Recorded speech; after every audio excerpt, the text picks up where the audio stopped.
बरौली परिणाम पे हम इतना ही कहेंगे कि ये तीनों चीज पहले रहा है कि 2500 वार्ड की जहां तक बात की जाएगी तो उसमें जितेंद्र प्रसाद, नारद चौधरी और 3 लोग ही ऐसे थे जिनको 2500 वार्ड की जनता भली भांति ऐसी नहीं है, जिनको 2500 वार्ड की अंतिम परिवार भी जानता हो जी। फर्स्ट सेकंड थर्ड इसी माहौल अपना बात, अपनी लक्ष्य, अपने उद्देश्य हर घर तक पहुंचाते हैं। जो लोग जहां तक पहुंचाते हैं वहां तक सौभाग्य वाली भी खेल चली है। अच्छे लोग अंदर जा करके गलती करके आए हैं। बहुत मनमीत सर हुआ बरौली परिणाम पर का कहे के चाहते नहीं?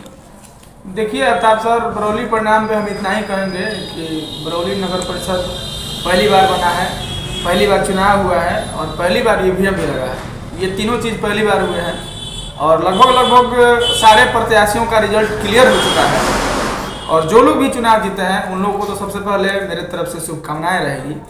और इस परिणाम में अगर आप जीत हार की बात करें तो जीत हुई है चेयरमैन में सीमा देवी पति जितेंद्र प्रसाद। तो इसका फैक्टर ये रहा है कि 2500 वार्ड की जहां तक बात की जाएगी तो उसमें जितेंद्र प्रसाद, नारद चौधरी और शहजादा गुलरेज, ये 3 लोग ही ऐसे थे जिनको 2500 वार्ड की जनता भली भांति जानती थी। गुलरेज सर को अगर थोड़ा सा कोई कम भी जानता था तो सालम सर के लड़के हैं, इस वजह से उनकी पहचान 2500 वार्ड में थी। बाकी मुझे लगता है कि उनके अलावा, इन 3 लोगों के अलावा कोई ऐसा प्रत्याशी नहीं है जिनको 2500 वार्ड की अंतिम परिवार भी जानता हो जी। और लगभग रिजल्ट इसी अनुसार भी हुआ है, फर्स्ट सेकंड थर्ड इसी वजह से लोग किए हैं। और उसके बाद अगर जो लोग भी वोट लाए हैं 2000, 1700, 1500, वो लोग ये वोट लाए हैं जिनका प्रभाव जितने दूर में था, जितने लोगों के बीच में था, जितने गांव के बीच में था, उतने लोगों के बीच में उनका वोट जरूर मिला है। और चुनाव में कैंपेनिंग में यही होता ही है कि सब लोग अपना माहौल, अपना बात, अपनी लक्ष्य, अपने उद्देश्य हर घर तक पहुंचाते हैं। जो लोग जहां तक पहुंचाते हैं वहां तक का वोट मिला है। और परिणाम में एक फैक्टर ये भी रहा है कि जिनका ईवीएम में सबसे ऊपर रहा है नाम, सबसे नीचे रहा है नाम, तो भाग्य सौभाग्य वाली भी खेल चली है।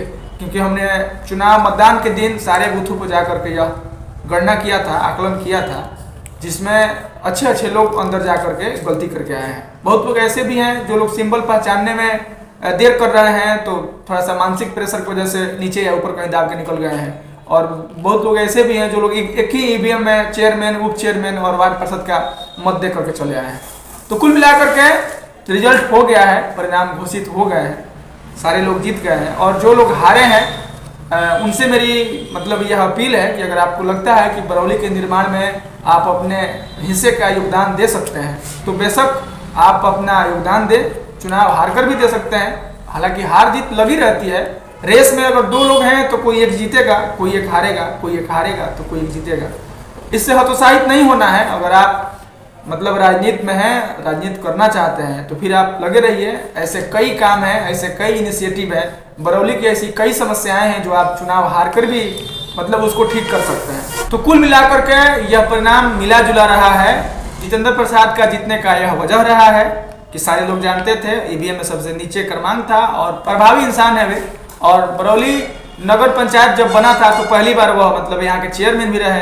नारद चौधरी को लोग इसलिए जानते थे कि अभी वह हाल ही में चेयरमैन रहे हैं। और उसके बाद गुलरेज सर, तो उनकी भी सालम सर की वजह से सारे वार्ड में पहचान थी। तो कुल मिला जुला करके यह परिणाम रहा है। जहां तक उप चेयरमैन की बात की जाए तो मोहम्मद इकबाल साहब और संजय उपाध्याय के बीच सीधे टक्कर थी। और अभी जो रिजल्ट हुआ है सेम यही परिणाम होता अगर पहले दफा यह चुनाव और मतदान हो गया होता। लेकिन यह दूसरी बार चुनावी बिगुल बजी ना तो उसमें हुआ ये कि संजय उपाध्याय एंड टीम ने ताबड़तोड़ मेहनत की और उसमें इकबाल साहब पीछे हो गए। बहरहाल अगर कुल मिलाकर के अंत में यह कहा जाए तो मुझे लगता है कि बरौली की तमाम समस्याओं में बरौली अनुमंडल हो जाए, बरौली में डिग्री कॉलेज हो जाए, बरौली में कोई टेक्निकल कॉलेज हो जाए, बरौली में पार्किंग की व्यवस्था हो जाए, बरौली में ट्रैफिक जाम से लोग निकल जाए, बरौली में नली गली नल जल की समस्या अगर दूर हो जाए, युवाओं के लिए खेल कूद की व्यवस्था अगर ढंग से और सुचारू रूप से कर दी जाए, ये सब कार्य करने से बरौली के निर्माण में बहुत बड़ा योगदान होगा। अंत में अगर कुछ कहना हो आपको इस वीडियो के अंत में तो क्या कहना चाहेंगे? देखिए, अंत में अगर मुझे कुछ कहना हो तो मैं यही कहूँगा कि बरौली एक ऐतिहासिक जगह रहा है। इसका पुरातन इतिहास देखिएगा तो बरौली एक ऐतिहासिक जगह रहा है। और समाज में नेता होने के बाद, राजनीति करने के बाद हर समाज को किसी एक अभिभावक की जरूरत होती है। तो मैं उम्मीद करता हूँ इन सारे लोगों से, जो लोग भी इस चुनाव में प्रतिभागी रहे हैं, कि मतलब समाज के एक नेता होने के नाते और राजनीति में होने के लिहाज से वे सभी लोग मतलब अपने समाज में एक अभिभावक की भी भूमिका को निभाएंगे। और चूंकि बरौली में अभी अभिभावक की कमी है, और मुझे लगता है कि समाज के अभिभावक हों जिनके दिशा निर्देश से, जिनके मार्गदर्शन से बरौली के युवाओं को और बरौली को नई दिशा और दशा मिले। अंत में मैं आप सभी से यही कहूँगा कि इस परिणाम पे हमारा यह अनुसंधान आपको कैसा लगा, कमेंट करके हमें जरूर बताइएगा। ऐसी तमाम खबरों के लिए बने रहिए हमारे साथ। आप देख रहे थे जनता न्यूज़ नेटवर्क, न्यूज़ पल पल, खबर हर पल। धन्यवाद।